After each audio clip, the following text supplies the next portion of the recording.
नमस्कार दोस्तों, हम इस वीडियो में जानेंगे कि किस किस आईपीओ में हमको इन्वेस्ट करना चाहिए और किस किस आईपीओ में हमको इन्वेस्ट नहीं करना चाहिए।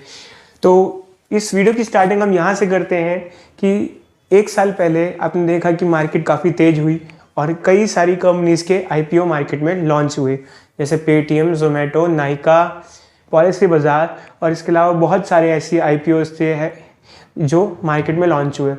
अब बात रही ये थी कि कई लोगों ने इस आईपीओ में इंटरेस्ट लिया, उनको लगा कि उनको काफ़ी मार्केट गेन मिलेगा।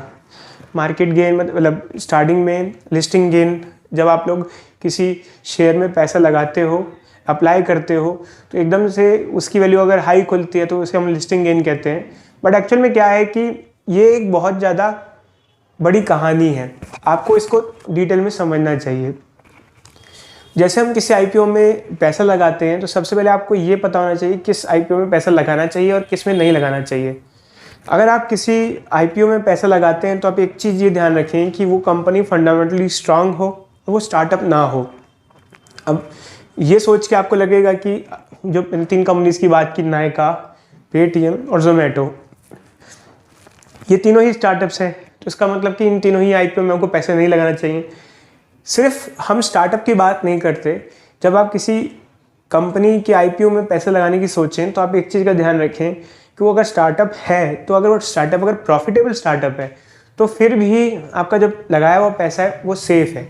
अगर आप किसी कंपनी में पैसा लगाते हैं स्टार्टअप में और अगर वो प्रॉफिटेबल नहीं है या फिर कम प्रॉफिटेबल स्टार्टअप है तो उसमें पैसे लगाने की रिस्क है।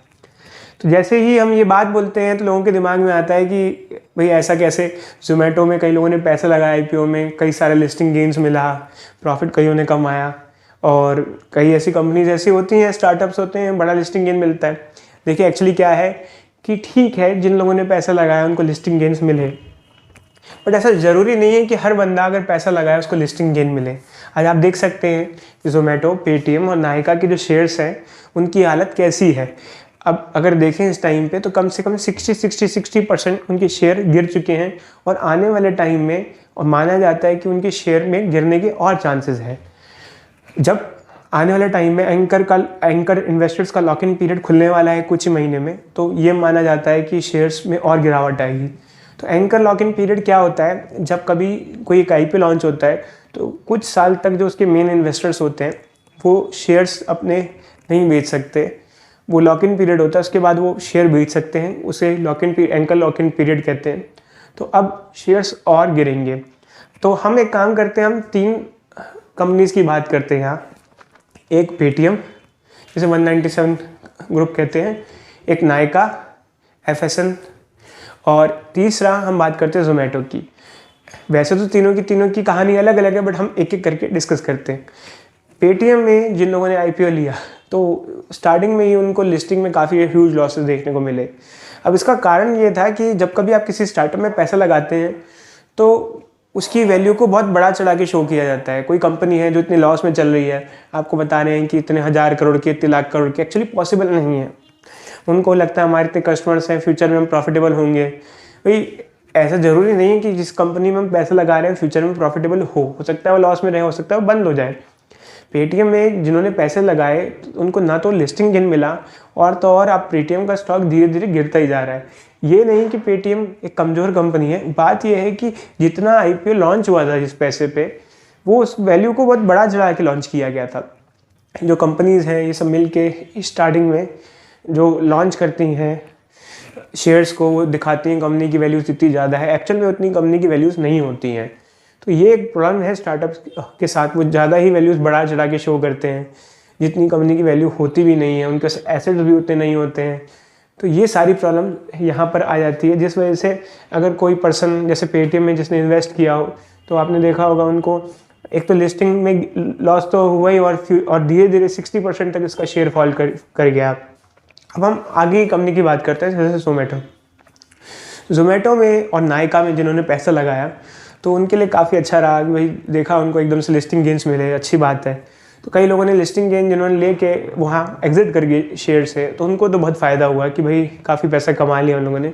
बट जो लोग रुक गए, उनको लगा कि ये कंपनी प्रॉफिटेबल है, तो उनको अब देखो अब 60% काफ़ी गिर गया है पुरानी वैल्यूज से शेयर, तो उनको भी लॉसेस उठाने पड़ रहे हैं, या जिन्होंने ज़्यादा बढ़ी हुई वैल्यूज़ पे शेयर लिए बाद में उनको लॉसेस देखने को मिल रहे हैं। अब बात ये होती है कि हमको क्या फिर इनमें इन्वेस्ट करना चाहिए या नहीं करना चाहिए। तो बात सिर्फ ये है कि अगर आप सोचते हो कि लिस्टिंग गेन आप लेके बेच दोगे, तो ऐसा ज़रूरी नहीं है। हो सकता है कि लिस्टिंग गेन के टाइम में आपको गेन हो ही ना, आप लॉस में आ जाओ। ज़रूरी नहीं है कि जोमेटो और नायका में हमेशा लिस्टिंग गेन होता। ये एक मार्केट की बहुत बड़ी साजिश है। जो लोग बहुत पैसे वाले होते हैं उनको सब पता होता है क्या है। हमारे लिए ये गेम अलग है, उनका ये गेम अलग है। वो चाहें तो कुछ भी कर सकते हैं, मैनिपुलेशन कर सकते हैं, जैसे कि कई लोगों को पता होता है। तो अगर हम बात करें कि हमको आईपीओ में इन्वेस्ट करना चाहिए या नहीं करना चाहिए, अब कुछ नहीं आता है। देखिए, ऐसा नहीं मैं कहता कि मैं आईपीओ में इन्वेस्ट नहीं करना चाहिए, आईपीओ में आप इन्वेस्ट करें।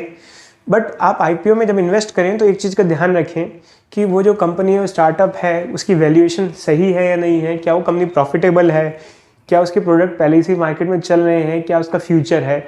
ये सारी चीज़ें और कई सारी चीज़ें इसके अलावा आपको ध्यान में रखनी चाहिए। आपको दिखना चाहिए कि कंपनी स्टेबल है और आगे धीरे धीरे ग्रो कर सकती है। अगर वो कंपनी आगे नहीं ग्रो कर सकती है तो हो सकता है आपको लिस्टिंग गेन तो मिल जाए, बट बाद में वो कंपनी का शेयर गिर जाएगा। अगर आपने नहीं बेचा तो वो कंपनी का शेयर गिरता जाएगा, फाइनली लॉस में ही आ जाएंगे। बट अगर हम सेफ साइड इन्वेस्टमेंट की बात करें, तो अगर हम ऐसी कंपनी में इन्वेस्टमेंट करें कि जिसमें मान लो लिस्टिंग गेन नहीं भी होता है और वो प्रॉफिटेबल कंपनी है, तो बाद में उसका जो शेयर प्राइस है फ्यूचर में अपने आप ही बढ़ जाएगा। तो सारी कहानी यहीं पर ही आती है कि अगर आप इन्वेस्ट करें तो ये जो चीज़ का जरूर ध्यान रखें कि जो आईपीओ की कंपनी में इन्वेस्ट कर रहे हैं वो स्टार्टअप है, तो अगर उसकी वैल्यूएशन है वो ठीक से की गई है या नहीं की गई है, वो प्रॉफिटेबल है या नहीं है, और फ्यूचर में इसके क्या एस्पेक्ट्स हैं। भाई हो सकता है आपको लिस्टिंग गेन मिले, आप एग्जिट कर जाए, प्रॉफिट में रहे, हो सकता है आपको लिस्टिंग गेन नहीं मिले, लॉस मिल जाए स्टार्टिंग डे में। तो ये एक रिस्क खेलने से अच्छा यही है कि आप फ्यूचर में इन्वेस्ट करो। अगर आपको पहले दिन लिस्टिंग गेन में उल्टा लॉस भी हो तो बाद में आपका पैसा बढ़ जाए, तो कुल मिला के आपका पैसा क्या रहे, सेफ रहे। तो अगर आपको ये कंटेंट अच्छा लगे तो मेरी वीडियो को लाइक करें, सब्सक्राइब करें। Thank you. अब मिलते हैं नेक्स्ट वीडियो में।